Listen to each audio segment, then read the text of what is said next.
ஐயாதுணை கொந்தளப்பராசாவும் கோணாண்டி ராசனுட கோட்டையெல்லாம் எங்களை அழித்து தர்மயுகம் எழுத்து கொந்தளப்பராசாவும் கோணாண்டி ராசனுடைய கோட்டையெல்லாம் எங்களை அழித்து வைகுண்டராசர் வந்து தர்மபதி உதித்து தர்மயுகம் அரசால வருவதும் எங்களையா. சிவ சிவ சிவ சிவா அரகரா அரகரா. கொந்தளப்ப ராசாவும் என்றால் இந்த உலகில் எந்த ஒரு நிலையையும் சரியாக புரியாமல், அதாவது வாழ்க்கையில் எந்தெந்த வயதில் எந்தெந்த நிலை ஏற்பட வேண்டுமோ அந்தந்த நிலையை அறியாத ஒரு வாழ்வியை முறையை கடைபிடிக்கக்கூடிய ஒருவன் இந்த நாட்டில் ஆட்சி செய்வராக வந்தால் இந்த ஆட்சி முறை எப்படி இருக்குமோ அதுக்கு ஏற்றபோல்தான் இந்த உலகம் மாறிவிட்டது. அப்படி என்றால் சத்தியம் செய்து மக்களுக்காக வாழ்கிறேன் என்று அரசியலுக்கு வருவார்கள். அரசியலுக்கு வந்தவுடன் நாம் நினைத்த அனைத்தையும் அனுபவிக்க வேண்டும் என்று ஒரு எண்ணம் வந்துவிடும். கொந்தளப்ப ராசாவும் என்றால் மனம் போன போக்கிலெல்லாம் உணவு முறைகள் கிடைக்கும். இது சத்தான உணவு, அது சத்தான உணவு என்று அள்ளி அடித்து சாப்பிடுவார்கள். அப்படி சாப்பிட்டதோடைய விளைவு உடம்பில் சூடு ஏறும். அந்த சூட்டின் மூலம் சாப்பிட்ட உணவு ஊன் கழிவாக மாறும். அந்த ஊன் கழிவானது மனிதனுக்கு சாதாரண உணவாக சாப்பிட்டால் கூட இயற்கையிலேயே ஏற்படும். அவனுக்கு ஒரு துணை தேவைப்படும். அப்படி அந்த ஊன் கழிவின் நொதித்தலுக்கு அடிமையான மனிதன் அந்த துணைக்காகவே, அதாவது ஒரு ஆண் பெண்ணுக்காகவும் ஒரு பெண் ஆணுக்காகவும் இயங்க தொடங்கிவிடுவார்கள். அதுவும் இப்படி மக்களின் பணத்தில் வாழும் அமைச்சர் முதல் முதலமைச்சர் வரை அனைவரும் தான் செய்ய வந்த செயல்களை விட்டுவிட்டு, இந்த உலக மக்களின் நன்மையை விட்டுவிட்டு அவர்களுடைய சுகபோக வாழ்க்கைக்காகவே வாழ ஆரம்பித்து விடுவார்கள். அதனால் தான் கொந்தளப்ப ராசாவும் கோணாண்டி ராசனுடன் என்றால், முன்பெல்லாம் ஒரு அறகுறை அனுபவம் வாய்ந்த முதலமைச்சர் வந்துவிட்டால் அவரை சுற்றி நூற்றுக்கணக்கான கூட்டங்கள் கூடி அவர்களுக்கு ஆலோசனை வழங்க வேண்டும் என்பதற்காக பலவித பதவிகளை வாங்கி கொண்டு அவருடைய அதிகாரத்தை பயன்படுத்தி அவர்களுடைய வருமானத்தை எப்படியெல்லாம் சுரண்ட வேண்டுமோ அப்படி ஒரு 100 கூட்டங்கள் உருவாகிவிடும். அப்படி மண்டையாட்டும் கோணாண்டி ஆட்சியையும் நம் நாட்டிலே நிறைய அனுபவித்து மக்கள் கஷ்டப்பட்டு கொண்டிருக்கிறார்கள்.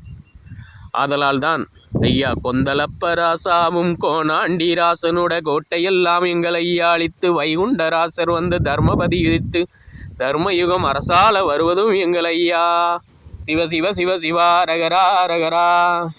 இப்படி அத்தனை விதமான ஆட்சி முறைகளையும் பார்த்த மக்கள் இப்பொழுது புதிதாக ஒரு நல்ல நிலையுள்ள ஆட்சி வேணும் என்பதற்காகத்தான் தர்மயுக ஆட்சியை பற்றி இயங்கிக் கொண்டிருக்கிறார்கள். அந்த நிலை விரைவில் மலரும்.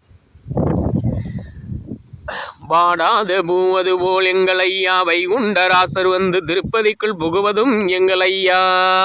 சிவ சிவ சிவ சிவா ரகரா ரகரா.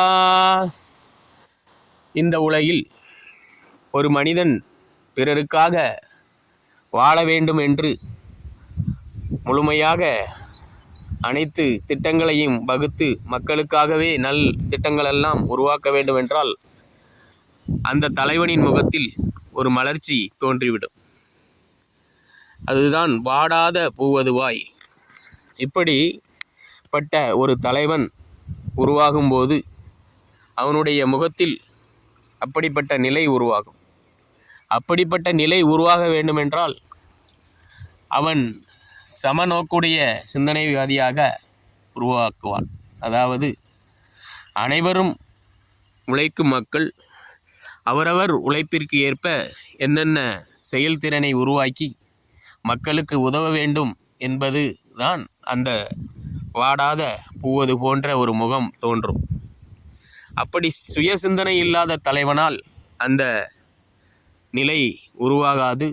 அப்படி சுய சிந்தனை இல்லாத தலைவனை நாம் தேர்ந்தெடுத்தாலும் இந்த உலகில் எந்த ஒரு மாற்றமும் ஏற்பட போவது கிடையாது என்பதை உருவாக்குவதற்குத்தான் ஐயா வாடாத பூவது போல் எங்கள் ஐயா வைகுண்டர் ஆசாகராக வந்து திருப்பதிக்குள் புகுவதும் எங்கள் ஐயா மக்கள் மனதிற்குள். இந்த உலகில் திருப்பதி என்றால் ஒவ்வொருடைய மக்கள் மனதிலும் உயிராக வீற்றிருக்கிறாரே, அந்த நிலைதான் திருப்பதி. அப்படி மக்கள் மனதில் ஒரு நல்ல மாற்றம் ஏற்பட்டு விரைவில் கர்மயுகம் மலரும் என்பதற்காகத்தான் ஐயா அந்த வரியையும் வைத்திருக்கிறார். முடிசூடும் பெருமானாக எங்கள் ஐயா வைகுண்டராசர் வந்து மறுமன்னர் எதிரில்லாமல் அரசால வருவதும் எங்கள் ஐயா.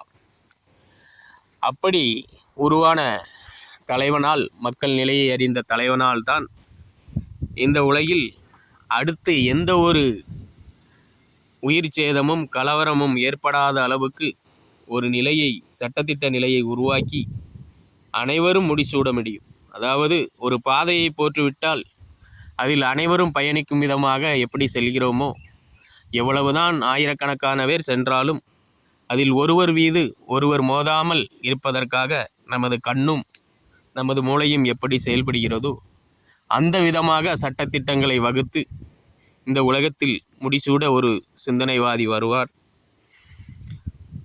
அப்படி வரும்போது எந்த ஒரு இது நாள் வரை ஆட்சி செய்த வம்சங்களெல்லாம் கேள்வி கேட்க முடியாது. ஏனென்றால் அவர்களுக்கெல்லாம் சுகபோக வாழ்வும் சுய சிந்தனை இல்லாத நிலையும் தான் இருக்கும். அப்படி அத்தனை சட்டத்திட்டங்களை வகுக்கும் தன்மையுடைய முடிசூடும் பெருமானாக எங்கள் ஐயா வைகுண்டராசர் வந்து மறுமன்னர் எதிரில்லாமல் அரசால வருவதும் எங்கள் ஐயா. சிவ சிவ சிவ சிவா அரகரா அரகரா. இப்படி மறுமன்னருடைய நிலை தோன்றாமல் இருக்க ஐயா அனைத்து விதமான சட்ட வாழ்வியல் முறைகளையும் வகுத்து பின்பு தேர்தல் நடந்துதான் ஆட்சியாளர்கள் உருவாக வேண்டும் என்பது கிடையாது. சத்தியத்துக்கு பட்டு கட்சி முறையே இல்லாமல் குலுக்கல் முறையில் கூட ஆட்சியாளர்களை தேர்ந்தெடுக்க முடியும் மிக குறைந்த செலவில் என்பதையும் ஐயா பதிவு செய்திருக்கிறார் என்பது ஐயா உண்டு.